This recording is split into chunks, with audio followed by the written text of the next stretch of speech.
जी business पर आपका स्वागत है। आप देख रहे हैं पावर ब्रेकफास्ट। आपके साथ मैं हूं मानसी दवे। हफ्ते का पहला कारोबारी सत्र और पावर पैक वीक की पूरी जानकारी लेकर हम आपके बीच हाजिर हैं। चलिए बुलेटिन की शुरुआत सबसे पहले सुबह की शुरुआत सबसे पहले विदेशी बाजार के संकेतों को एक बार समझकर कर लेते हैं। उसके बाद धीरे धीरे सारी की सारी जानकारी आपके बीच रखेंगे। कौन सी रणनीति होनी चाहिए जिस पर आपको नजर रखनी है, ब्रोकरेज के रडार पर कहां कौन से शेयर्स हैं, मार्केट एक्सपर्ट क्या कह रहे हैं, कमोडिटी बाजार का जायजा, सब कुछ अगले आधे घंटे में आपके लिए हम लेकर आए हैं। विदेशी बाजार एसजीएक्स निफ्टी 11,963 के लेवल्स पर कर रहा है ट्रेड। सपाट कामकाज है, अपने आप को संभालने की पूरी कोशिश में। यहाँ पर डाउ फ्यूचर्स आप देखिए आज लाल निशान के साथ यहाँ पर ट्रेड देख पाएंगे। करीब 63 अंकों के बिकवाली का दबाव डाउ फ्यूचर्स में देखने को मिल रहा है। लेकिन शुक्रवार का ट्रेडिंग सेशन अमेरिकी बाजार का काफी दिलचस्प रहा। करीब 160 अंकों की तेजी के साथ डाउ और नैस्डैक में क्लोजिंग हमने देखी। इनफैक्ट 2 जुलाई के बाद की नैस्डैक के सबसे अच्छे लेवल्स पर भी नैस्डैक ने ट्रेड किया। विदेशी बाजार के संकेत विस्तार से क्या कुछ कहना चाह रहे हैं समझ लेते हैं दीपांशु भंडारी से। आज की रणनीति के लिए थोड़ी ही देर में जी बिजनेस के मैनेजिंग एडिटर अनिल सिंघवी भी हमारे साथ जुड़ेंगे। दीपांशु गुड मॉर्निंग, बताएं आज विदेशी बाजार के संकेत कैसे हैं? गुड मॉर्निंग मानसी, ठीक ठाक संकेत हैं, कोई ज्यादा परेशानी वाली बात नहीं है। अहम हफ्ता है, पिछले हफ्ते अच्छी तेजी आपने देखी, तो अब जो आने वाले हफ्ते हैं उसके लिए ट्रिगर्स पर नजर रहेगी, अहम इवेंट्स पर नजर रहेगी और कई सारे बड़े इवेंट्स हैं। एक तो जो 15 अक्टूबर को अगली राष्ट्रपति बहस होने वाली थी ट्रंप साहब और जो बाइडेन के बीच, वो अब कैंसिल हो गई है। तो ये एक इंपॉर्टेंट डेवलपमेंट है, यहाँ पर हम सबकी नजर थी। अब 22 अक्टूबर को ही अगली डिबेट होगी, तो वहां से क्यूज लेने पड़ेंगे। कल एप्पल का एक और बड़ा इवेंट है जहां पर नए आईफोन को लॉन्च किया जाएगा, तो वहां पर हम सबकी नजर रहेगी। इसके अलावा अर्निंग्स शुरू हो गई हैं। यूएस में कई दिग्गज बैंक के नतीजे इस हफ्ते आने वाले हैं, जैसे कि जेपी मॉर्गन, गोल्डमैन सैक्स, मॉर्गन स्टैनली, तो वहां पर भी हमारी नजर रहेगी। और साथ ही यूरोपियन यूनियन और यूके के बीच बातचीत होने वाली है 15 और 16 अक्टूबर को ब्रेक्जिट ट्रेड डील को लेकर, तो वहां से भी काफी सारे क्यूज आएंगे। इसके अलावा अगर आप देखें तो शुक्रवार को भी अमेरिकी बाजारों में तेजी रही, कोई परेशानी नहीं थी। हालांकि एक सीमित दायरे में ही कारोबार हुआ जहां तक डाउ का सवाल है, फिर भी 160 अंकों की तेजी आपने देखी। टेक्नोलॉजी स्टॉक्स में एक बार फिर से खरीदारी थी, लगभग 1.5% उछला नैस्डैक। कंज्यूमर स्टॉक्स में भी हमने अच्छी खरीदारी देखी। स्टिमुलस प्लान को लेकर अभी भी बातचीत चल रही है, पर अब ज्यादातर संकेत ऐसे आ रहे हैं कि इलेक्शंस तक शायद स्टिमुलस प्लान नहीं आएगा। काफी सारे प्रपोजल्स और काउंटर प्रपोजल्स आए हैं, काफी सारे डिस्कशन हुए हैं, आगे भी डिस्कशन होते रहेंगे, पर बाजार कहीं ना कहीं ये भी प्राइसिंग कर रहा है कि इलेक्शन के बाद ही स्टिमुलस प्लान आएगा। और क्योंकि इलेक्शन में 3 हफ्ते ही बाकी हैं, तो ज्यादा चिंता नहीं हो रही है कि अगर अभी स्टिमुलस प्लान आता है कि नहीं। कई सारे छोटे बिल्स पर भी बात चल रही है, पेरोल प्रोटेक्शन की भी बात की जा रही है, तो डेवलपमेंट्स काफी हैं, पर कोई ठोस कदम अभी तक स्टिमुलस प्लान को लेकर नहीं आए हैं सामने। पर स्टिमुलस के अलावा अब नतीजों और फाइनली चुनाव जो 3 हफ्ते दूर हैं, वहां पर भी हम सबकी नजर रहने वाली है। यूरोप में देखें तो वहां के बाजार भी तेजी में ही रहे शुक्रवार के दिन। इसके अलावा कच्चे तेल में हमने देखा कि पिछले हफ्ते 9% की तेजी आई थी, पर उसके बाद आज सुबह थोड़ी गिरावट आती हुई दिखी, क्योंकि गल्फ ऑफ मेक्सिको में जो तूफान आना था वो आके चला गया है। अब प्रोडक्शन वापस शुरू हो रहा है। नॉर्वे में ऑयल वर्कर्स की स्ट्राइक थी, वो भी कॉल ऑफ कर दी गई है। और इसके अलावा फाइनली अगर आप देखें तो डॉलर फिसला है, जिसकी वजह से हमने सोने में तेजी देखी है। बिल्कुल दीपांशु, साथ ही सीमा पर तनाव घटाने के लिए भारत और चीन के बीच कोर कमांडर स्तर की एक और बैठक आज होने जा रही है। कितनी अहम है ये बैठक और इस बैठक से जुड़ी क्या जानकारी है हमारे पास? काफी अहम बैठक होने वाली है। यह 7वां दौर होगा कोर कमांडर स्तर के बीच बातचीत का, और आज 12 बजे चुशुल क्षेत्र में यह बातचीत होने वाली है। भारत की तरफ से हमारा एजेंडा काफी क्लियर है। भारत चाहता है कि एलएसी पर चीन पूरी तरह से डिसएंगेजमेंट करे, यानी कि जितना भी उनका ट्रूप बिल्डअप हुआ है सेंसिटिव एरियाज में, सारे के सारे ट्रूप्स को वापस लिया जाए। तो इसी पर भारत का फोकस रहेगा, इसी बात पर भारत दबाव बनाए रखेगा। इसके अलावा ईस्टर्न लद्दाख में सभी तनावपूर्ण क्षेत्रों पर चीन को अपनी आर्मी पीछे लेनी पड़ेगी। ये भारत का क्या अहम फोकस रहेगा इस बातचीत में, तो ये एक मेन एजेंडा रहेगा। इसके अलावा दोनों देशों के बीच डीएस्केलेशन को लेकर भी बातचीत चलती रहेगी, और साथ ही एलएसी पर स्थिरता बनाने के लिए और क्या स्टेप्स लेने चाहिए और क्या मेजर्स लेने चाहिए, वहां पर भी फोकस रहेगा। पर एक इंपॉर्टेंट डेवलपमेंट ये है कि 21 सितंबर को जब आखिरी बार कोर कमांडर स्तर पर बातचीत हुई थी, तब से अब तक हमने कोई बड़ा डेवलपमेंट नहीं देखा है। तो सिचुएशन अभी भी तनावपूर्ण है पर स्टेबल है, तो ये एक अच्छा संकेत है। आज देखते हैं कि बात किस तरह से प्रोग्रेस करती है। 12 बजे ये बात शुरू होगी। बिल्कुल दीपांशु, शुक्रिया ये तमाम जानकारी के लिए और हमारे साथ जुड़ने के लिए। तो इवेंट स्पेसिफिक आज का दिन है ही, नतीजों पर भी हम फोकस रख रहे हैं। विदेशी बाजार के संकेत आपने समझे हैं और 12 बजे होने वाली कोर कमांडर स्तर की जो बैठक है उस पर हमारी खास नजर होगी। जान लेते हैं कि शुक्रवार के कारोबारी सत्र में संस्थागत निवेशकों ने क्या किया। एफआईएस डीआईएस का एक्शन। कैश मार्केट में एफआईएस ने करीब 39 करोड़ की बिकवाली की है, वहीं कैश मार्केट में डीआईएस की तरफ से 127 करोड़ की खरीदारी के आंकड़े आए हैं और वायदा बाजार में 93 करोड़ की बिकवाली एफआईएस ने की है। तो कैश मार्केट और वायदा बाजार में एफआईएस की बिकवाली के आंकड़े हमारे पास है, वहीं कैश मार्केट में डीआईएस ने 127 करोड़ की खरीदारी भी की है। आगे बढ़ते हैं और अब रुक करते हैं हमारे स्पेशल सेगमेंट का, जहां हम रोज बात करते हैं जी बिजनेस के मैनेजिंग एडिटर अनिल सिंघवी से।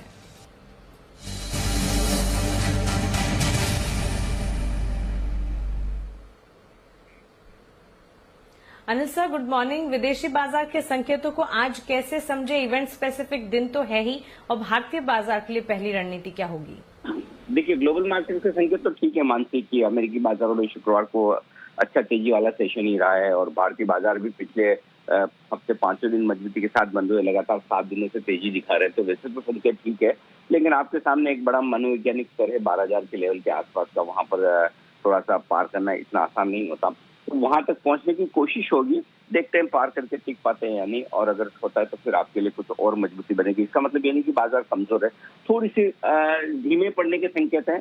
पिछले 5 दिनों से लगातार हर रोज 100 पॉइंट ऊपर की आपको क्लोजिंग मिल रही है, और उस लिहाज से अगर आप देखेंगे तो हल्की सी रुकावट के संकेत भले ही आ सकते हैं। तो ऐसे में गिरावट का इंतजार करें और खरीदारी करने के लिए फिर से लोअर लेवल पर एंट्री करें। एफआईएस के डेटा भी थोड़ी सी सुस्ती के नजर आ रहे हैं। मेरा ये मानना है कि इस लिहाज से अगर बाजार मजबूत खुलकर पहले 12,000 के आसपास पहुंचे तो वहां पर प्रॉफिट बुक करके इंतजार करना चाहिए, और अगर सुस्त खुले या कमजोर खुले तो निचले समय से खरीदारी के मौके होंगे। 11,800 11,850 निफ्टी पर मजबूत सपोर्ट जोन है दिन के लिए, और इस रेंज में आपको डेफिनेटली खरीदारी करनी चाहिए। और ऊपरी स्तरों पर 11,975 12,050 की 75 पॉइंट की रेंज ऐसी है जहां पर आपको प्रॉफिट बुकिंग आती हुई दिख सकती है। बैंक निफ्टी का जहां तक सवाल है, बहुत ही बेहतरीन तेजी बैंक निफ्टी में भी बनी है। 23,450 23,600 आज के लिए सपोर्ट के तौर पर काम करेगा, और ऊपरी स्तरों पर 24,050 24,175 ये वो रेंज है जहां पर हल्की रुकावट है। एक बार 24,200 को पार किया तो फिर 24,500 तक के लिए 250-300 पॉइंट की और अपसाइड आपके लिए खुलती हुई नजर आती है। तो इस रेंज पर फोकस करते हुए आपको ध्यान में रखना है आगे की तेजी के लिए आपको। जी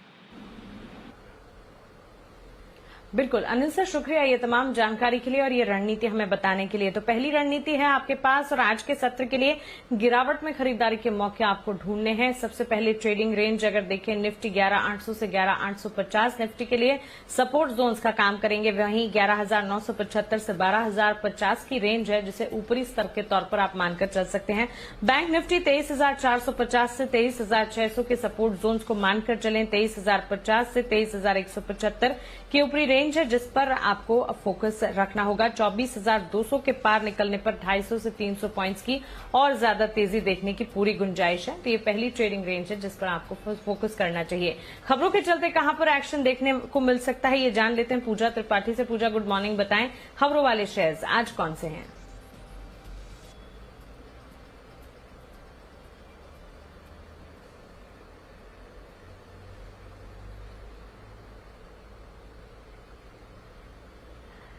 ठीक है, एक बार फिर से आपको ट्रेडिंग रेंज बता देते हैं। बैंक निफ्टी की यहां पर ध्यान से आप देखिएगा, 23,450 से 23,600 के सपोर्ट जोन्स को आप मानकर चलें। यहां पर बैंक निफ्टी के लिए 23,450 से 23,600 के सपोर्ट जोन्स होंगे, और ऊपरी रेंज फिर से एक बार नोट डाउन कीजिए, 24,050 से 24,175, 24,050 से 24,175 बैंक निफ्टी के लिए ऊपरी रेंज है जिसको आपको मानकर चलना है। निफ्टी 11,800 से 11,850 सपोर्ट जोन्स, वहीं 11,975 से 12,050 की ऊपरी रेंज है जिसको आप ध्यान में रखें। तो ट्रेडिंग रेंज फिर से आपके सामने। पूजा हमारे साथ जुड़ गई हैं। पूजा, बताएं खबरों वाले शेयर आज कौन से हैं? जी, गुड मॉर्निंग मानसी। देखिए, नतीजों की बात हम कर रहे थे। जीएनए, एक्सेल और शारबी पर आप नजर रखिए। यहाँ पर कंपनी के नतीजे आएंगे। जीएसटी काउंसिल की भी आज बैठक होगी और मझगांव और यूटीआई एएमसी की भी आज लिस्टिंग होगी। तो ये कुछ ट्रिगर्स हैं जहां पर कि आपको नजर रखनी है। इसके अलावा फेडरल मोगल भी आज फोकस में रहेगा। आज नॉन रिटेल निवेशकों के लिए ये ओएफएस खुलेगा।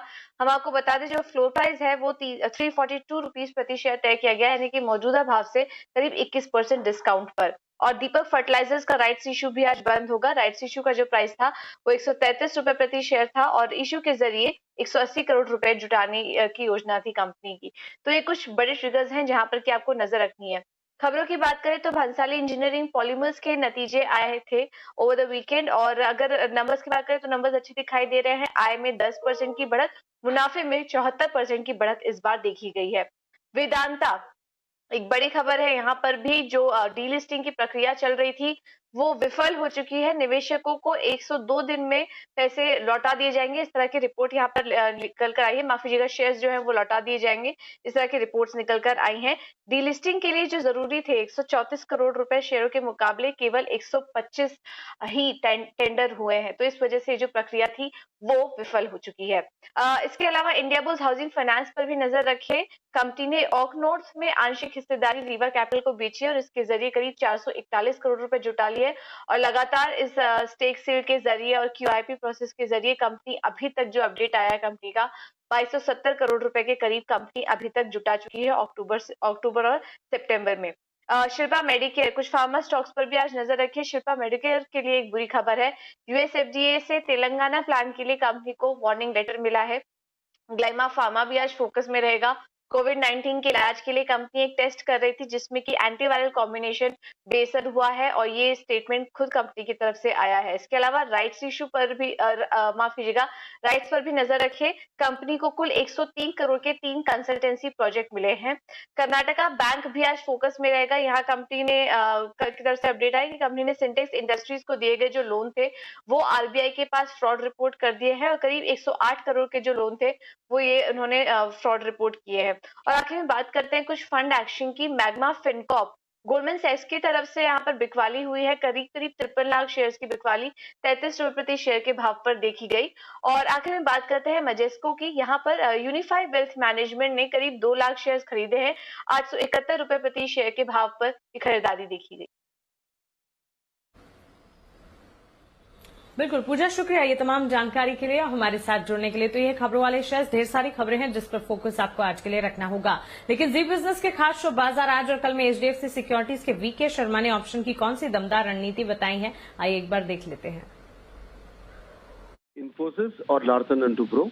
इन्फोसिस पहले भी कई बार बता चुका हूं और लग रहा है कि यहाँ पे अभी तक लोगों की और खासकर निवेशकों की खरीदारी जारी है। और यहाँ पे मैं सलाह दे रहा हूँ कि 1120 की कॉल 4050 दी जा सकती है। स्टॉप लॉस 30 रुपए का और टारगेट रहेगा इसका 62 रुपए। लार्सन टुब्रो में आज एक फ्लैग पैटर्न का ब्रेकआउट हुआ है और ये 920 की कॉल यहाँ पे मेरी सलाह दे रहा हूँ इसलिए कि इसके अंदर आज के जो वॉल्यूम है वो कल के मुकाबले बहुत ज्यादा थे। तो यहाँ पे 920 की कॉल आप ले सकते हैं 26 रुपए 10 पैसे पे, 19 रुपए का स्टॉप लॉस और टारगेट रहेगा 36 रुपए। चलिए, तो ये है कुछ इंपॉर्टेंट ट्रेडिंग कॉल्स जिस पर आपको फोकस रखना है। डॉक्टर रेड्डीज की 5250 की कॉल खरीदने की राय शर्मा जी की तरफ से। यहाँ पर 310 के टारगेट्स को मानकर चलें। 187 का स्टॉप लॉस यहाँ पर आपको रखना है। और साथ ही आप देखिए, हर रोज शाम 7:30 बजे हम हमारी खास पेशकश बाजार आज और कल आपके लिए लेकर आते हैं, जहां पर बाजार की और ऑप्शंस की दमदार रणनीति हम आपके लिए लेकर आते हैं। इन्फोसिस और लार्सन एंड टुब्रो दोनों ही स्टॉक्स पर फोकस कीजिएगा शर्मा जी की तरफ से ऑप्शन की रणनीति के तौर पर ये खास कॉल्स आपके लिए। चलिए आगे बढ़ते हैं, कुछ इंपॉर्टेंट ट्रेडिंग कॉल्स अब आपके लिए। यहाँ पर हमारे पास करीब 5 ट्रेडिंग कॉल्स हैं और 5 की 5 खरीदारी की है, ध्यान रखिएगा। शुक्रवार के ट्रेडिंग सेशन में जो शानदार बढ़त देखने को मिली थी, इन तमाम स्टॉक्स में अच्छी तेजी के साथ यहाँ पर ट्रेड देखने को मिला और इन स्टॉक्स पर आज भी तेजी की पूरी गुंजाइश है। सबसे पहले चॉइस ब्रोकिंग की राय से शुरुआत करते हैं। एसबीआई कैश मार्केट में खरीदारी की राय 208 के टारगेट्स को मानकर चले। 193 का स्टॉप लॉस लगाकर यहां पर आप खरीदारी की राय यहां पर मानकर चल सकते हैं। करीब 4% की तेजी के साथ इस स्टॉक में शुक्रवार के दिन अच्छी बढ़त हमने देखी। निर्मल बैंक सिक्योरिटीज की राय एक्सिस बैंक पर है। 458 का स्टॉप लॉस लगाना है। 484 के टारगेट्स को ध्यान में रखते हुए खरीदारी की जा सकती है। करीब 4% की बढ़त इस स्टॉक ने भी शुक्रवार के ट्रेडिंग सेशन में देखी है। विप्रो अच्छी बढ़त के साथ, इनफैक्ट आईटी स्पेस में ही अच्छी तेजी हमने देखी है पिछले कुछ दिनों से। करीब 4.5% की तेजी इस स्टॉक ने पिछले ट्रेडिंग सेशन में देखी। आज भी तेजी की पूरी गुंजाइश है। 385 के टारगेट्स को मानकर चले। 366 के स्टॉप लॉस के साथ खरीदारी की जा सकती है। एक्सिस सिक्योरिटीज का मानना है कि एलएनटी में 930 तक के टारगेट्स देखे जा सकते हैं। 895, 895 का स्टॉप लॉस लगाकर खरीदारी की जा सकती है। और अंत में आईसीआईसीआई बैंक, यहां पर भी खरीदारी कीजिएगा। एक्सिस सिक्योरिटीज ये मान रहा है कि 415 के लक्ष्य यहां पर आप देख पाएंगे। 396, 396 के स्टॉप लॉस के साथ खरीदारी का मन बनाया जा सकता है। तो पांचों के 5 कॉल्स आपके लिए खरीदारी की। और चलिए अब हमारे साथ आनंद राठी सिक्योरिटीज के टेक्निकल एनालिस्ट नीलेश जैन जुड़ गए हैं। नीलेश, गुड मॉर्निंग, स्वागत है आपका जी बिजनेस पर। सबसे पहले तो इंडेक्स पर ही आपका नजरिया हम जानना चाहेंगे। पिछले हफ्ते जो हमने शानदार बढ़त देखी है, इस हफ्ते भी वो बढ़त कायम रहेगी, क्या लगता है आपको? हाय, गुड मॉर्निंग मानसी जी। वेल देखिए, जो पिछले सप्ताह हमने जो बढ़त देखी थी, मेरा ये मानना है कि डेफिनेटली सेकेंड कंसेक्यूटिव वीक की बढ़त के बाद यहाँ पे मजबूती दिख रही है। एंड हो सकता है इस सप्ताह भी हमको बरकरार रहने की संभावना ज्यादा दिखती है। ये बढ़त और कैरी फॉरवर्ड हो सकती है। अगर हम काफी समय के बाद, इनफैक्ट मैं कहूँगा बैंक निफ्टी में एक आउट परफॉर्मेंस देखने को मिला है। इनफैक्ट वहाँ पे अपने 200 TMA after a span of almost 8 months 200 TMA को पार हुआ है। तो जो नेक्स्ट लेग ऑफ रैली है वो बैंक निफ्टी लीड करेगा। उसके चलते यहाँ पे निफ्टी में भी एक सपोर्ट के चलते यहाँ पे भी बढ़त हम देख सकते हैं। तो ओवरऑल निफ्टी में जो सेटअप है वो काफी पॉजिटिव है। एंड जो एक इमीडिएट हर्डल है वो है 12,000 लेवल्स के आसपास। तो मेरा ये मानना है कि इमीडिएट टारगेट 12,000 के रखने चाहिए। जैसे ही 12,000 का लेवल पार होगा, यहाँ पे लगभग 100 to 200 पॉइंट का एक spurt on the higher side देखने को मिल सकता है। तो 12,000 एंड 12,200 हम कह सकते हैं कि ये दो टारगेट्स होंगे निफ्टी के लिए। एंड यहाँ पे अगर थोड़ी बहुत गिरावट होती है तो वहाँ पे बाय के मौके ढूंढने चाहिए। 11,820 का स्टॉप लॉस होगा। अगर हम यहाँ पे गैप अप ओपन देखते हैं, गैप के साथ ओपनिंग होती है, तो ये ट्रेड अवॉइड करना चाहिए। ट्रेड तभी वैलिड होगा अगर यहाँ पे थोड़ी बहुत फ्लैट टू गिरावट के साथ ओपनिंग होती है तो। और अगर बैंक निफ्टी की बात करें तो यहाँ पे हमारा ही मानना है कि यहाँ पे एक आउट परफॉर्मेंस इस सप्ताह हमको देखने को मिल सकता है। रीजन बीइंग, जो पब्लिक सेक्टर बैंक है वहाँ पे काफी समय के बाद एक सपोर्ट मिलता हुआ दिख रहा है, एक आउट परफॉर्मेंस देखने को मिल रहा है। तो उसके चलते बैंक निफ्टी में एक बढ़त हम देख सकते हैं। एंड 23,700, 23,600 यहाँ पे एक स्टॉप लॉस मेंटेन करना होगा। एंड 24,300 टू 24,500 यहाँ तक के लेवल हम बैंक निफ्टी में आते हुए देखने को मिल सकते हैं।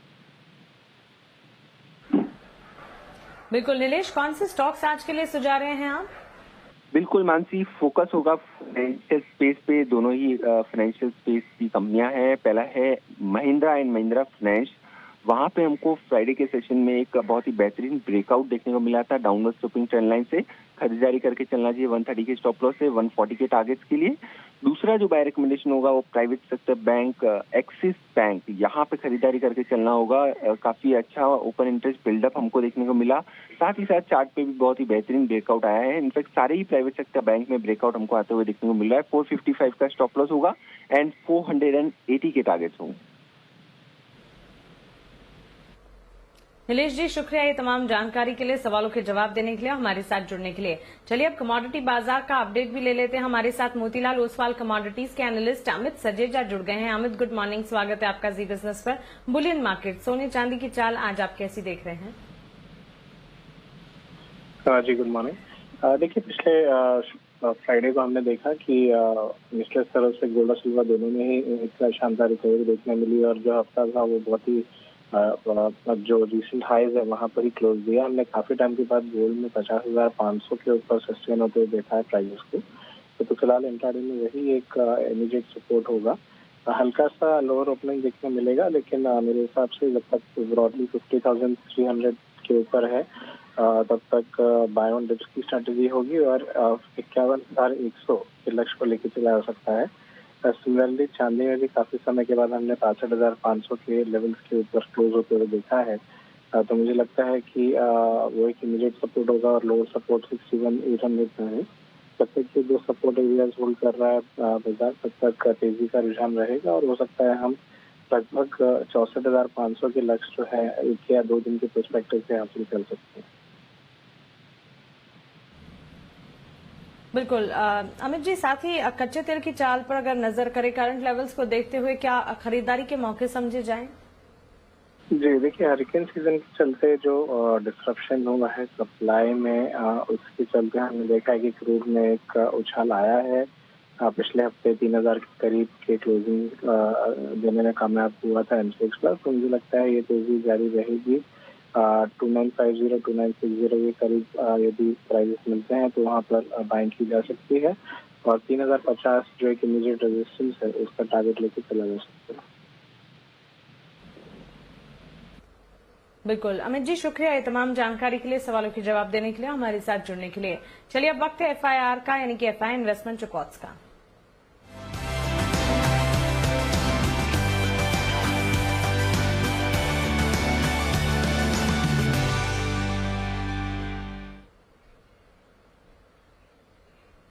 ब्रोकरेज रिपोर्ट्स लेकर आशीष चतुर्वेदी हमारे साथ जुड़ गए हैं। आशीष, बताएं। इसमें रहेगा यहाँ पर सीएलएससी की एक रिपोर्ट आती हुई दिखी है। आउट परफॉर्म की रेटिंग को बरकरार रखा है। लक्ष्य जो है 133 से घटाकर केवल 118 कर दिया और ये कह रहे हैं कि डीलिस्टिंग की जो प्रक्रिया है वो फेल हो गई है। आगे जाकर ये देखना होगा कि कंपनी जो है कर्ज घटाने पर और कैपिटल एलोकेशन पर कैसा फोकस करती है, लेकिन क्योंकि प्रक्रिया फेल हो चुकी है इसके लिए उन्होंने 118 रुपये का लक्ष्य दिया है। दूसरी रिपोर्ट है आईटीसी पर, सीएलएससी की रिपोर्ट है जहां पर रेटिंग को अपग्रेड कर दिया गया। लंबे समय के बाद आईटीसी पर कोई अपग्रेड आता हुआ दिखा है। यहाँ पर आउट परफॉर्म की रेटिंग को बदलकर खरीदारी की राय दी गई है। लक्ष्य 220 रुपये का दिया है। 168 के आसपास की जो है शुक्रवार की क्लोजिंग है। ये मान रहे हैं कि एफएमसीजी कारोबार में आगे जाकर बढ़िया ग्रोथ देखने को मिलेगी। ये मान रहे हैं इनके कंपनी का जो एफएमसीजी कारोबार है इसके कामकाजी मुनाफे में सालाना 30% की बढ़त देखने को मिलेगी। वैल्यूएशन मौजूदा भाव पर काफी आकर्षक है और नए अधिग्रहण से आगे जाकर फायदा देखने को मिलेगा, जिसके चलते आईटीसी पर सुपर बुलिश नजर आ रहे हैं। ओके आशीष, शुक्रिया ये ब्रोकरेज रिपोर्ट्स हमें बताने के लिए। और चलिए इसी के साथ पावर ब्रेकफास्ट में फिलहाल इतना ही। मुझे दीजिए इजाजत।